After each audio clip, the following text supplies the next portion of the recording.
Hello दोस्तों। अभी हम बात करने जा रहे हैं इंडियन बैंक इस शेयर के बारे में।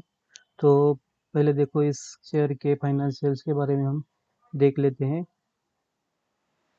तो यहाँ पर आप देख सकते हो कि इसके फाइनेंशियल्स 2018 में 19, 20, 21 में लगातार बढ़ते हुए दिखाई दे रहे हैं हमें। उसके साथ ही अगर यहाँ पर देखिए हम, तो नेट इनकम भी यहाँ पर देख सकते हैं हम कि 2018 में नेट इनकम 1310 रुपये था, और उसके बाद भारी गिरावट आई 2019 में, जो कि 380 के पास थे। उसके बाद 2020 का देखेंगे हम तो 861, यानी कि अच्छी खासी बढ़त, यानी कि दुगुना प्रॉफिट होता हुआ दिखाई दे रहा है हमें यहाँ पर। अगर उसके बाद देखें तो 2021 में, तो यहाँ तो 3149 करोड़ इतना इसका प्रॉफिट नेट इनकम हुआ है, यानी कि लगभग 3.5 टाइम्स इसका इनकम जो है वो बढ़ता हुआ दिखाई दे रहा है हमें।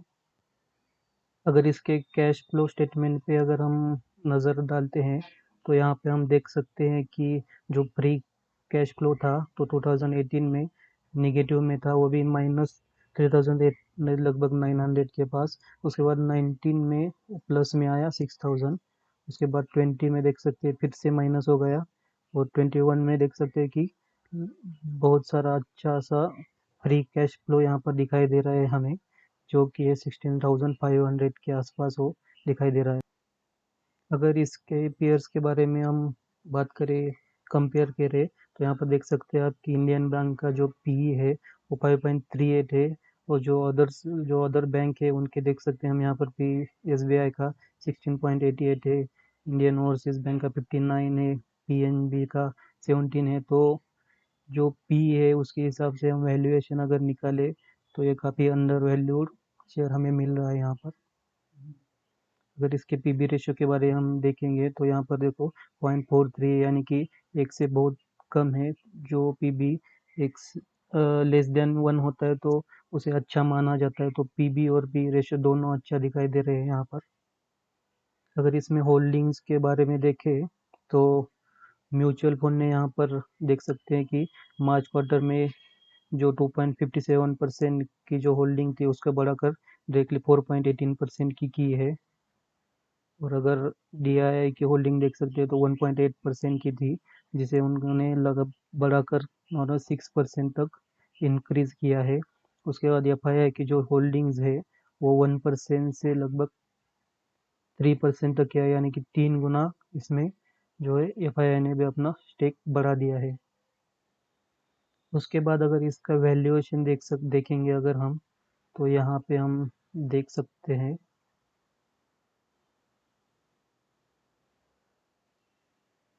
इसका जो ये वैल्यूएशन है, यहाँ पर देखो एट्रैक्टिव वैल्यूएशन दिखाई दे रहा है। और यहाँ पर अगर आप देख सकते हो कि इस मीटर की ओर, तो जो कि इसका भी प्राइस चल रहा है कि 136, तो इसके हिसाब से वो एट्रैक्टिव वैल्यूएशन दिखाई दे रहा है, यानी कि इसके फाइनेंशियल्स भी अच्छे है, वैल्यूएशन भी एट्रैक्टिव है।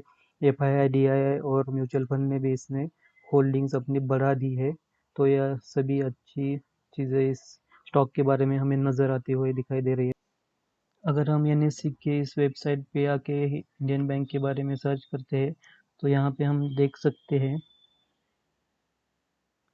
कि जो deliverable quantities to traded quantities या जो परसेंटेज है वो लगभग 46% का है, यानी कि अच्छी खासी डिलीवरीज जो है इसमें उठाई गई है, यानी कि लोग अभी भी इन्वेस्टर्स इसमें भरोसा कर रहे हैं कि ये अच्छा स्टॉक है और ये आगे जाके ग्रो कर सकता है। अगर हम चार्ट की ओर देखें, तो अभी हमारे हिसाब से अभी ना ये 136, जो फ्राइडे का इसका क्लोजिंग है 136 का, तो वो हमारा एक सपोर्ट जोन है। और अगर यहाँ पे जो देख सकते हैं हम,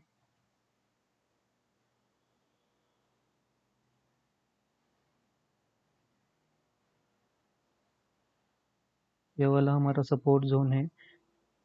तो अगर हम यहाँ पर जो वॉल्यूम है, इसका वॉल्यूम भी देखें तो अच्छा वॉल्यूम दिखाई दे रहा है हमें।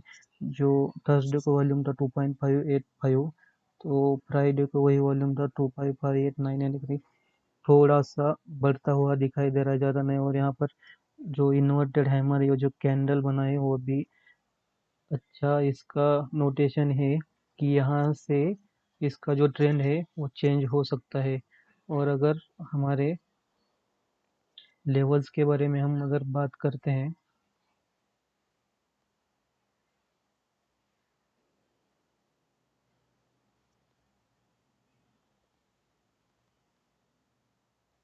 इसका जो हमारा सपोर्ट है तो उसी पे ये बंद हुआ है 135.10,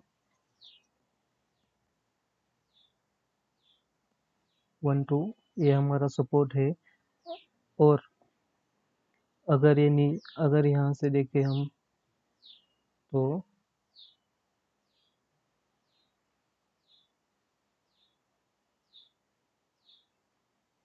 अगर ये सपोर्ट अगर ये होल्ड करता है तो यहाँ से ये आगे भी जा सकता है। पर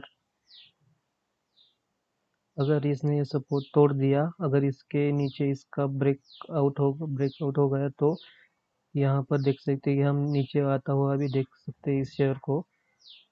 और अगर ये सपोज ये ऊपर चला जाता है शेयर तो हमारा टारगेट रहेगा, ये वाला टारगेट रहेगा हमारा 148 लगभग, हमारा ये पहला टारगेट रहेगा इस शेयर का।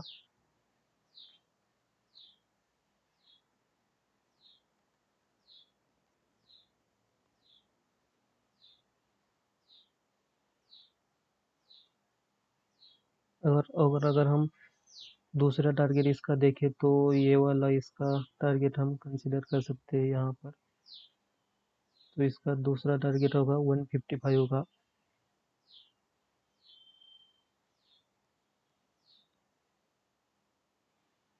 तो ये हमारे यहाँ पर लेवल से इस शेयर के बारे में।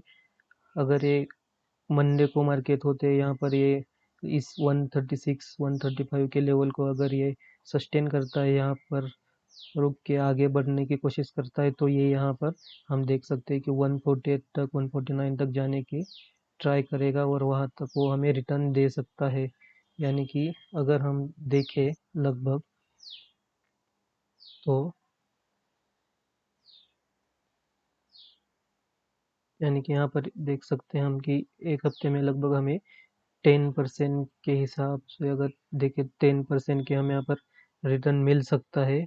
और अगर हम इसका स्टॉप लॉस लगाना चाहेंगे तो ये वाला स्टॉप लॉस इसका हम लगा सकते हैं, जो कि होगा इसका लो 134 का इसका हम स्टॉप लॉस लगा सकते हैं।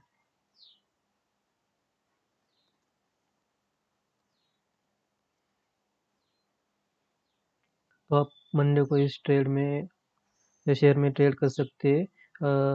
तो अगर यहाँ से अगर इससे सस्टेन करेगा तो अच्छा अच्छा शेयर है और 148 तक जा सकता है। और पर हमें ट्रेड ऐसे ही नहीं करना, हमें स्टॉप लॉस के साथ ट्रेडिंग करनी है। तो इसका स्टॉप लॉस भी मैंने दिया है 134 का।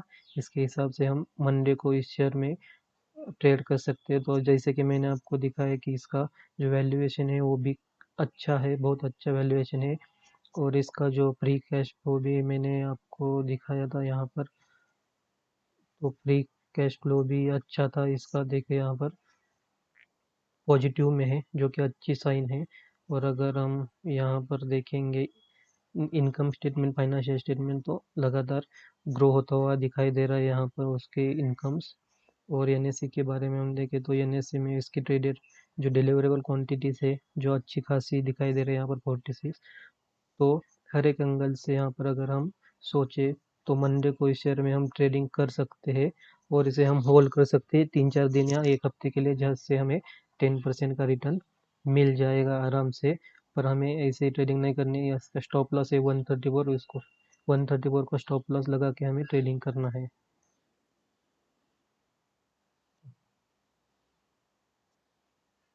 Thank you.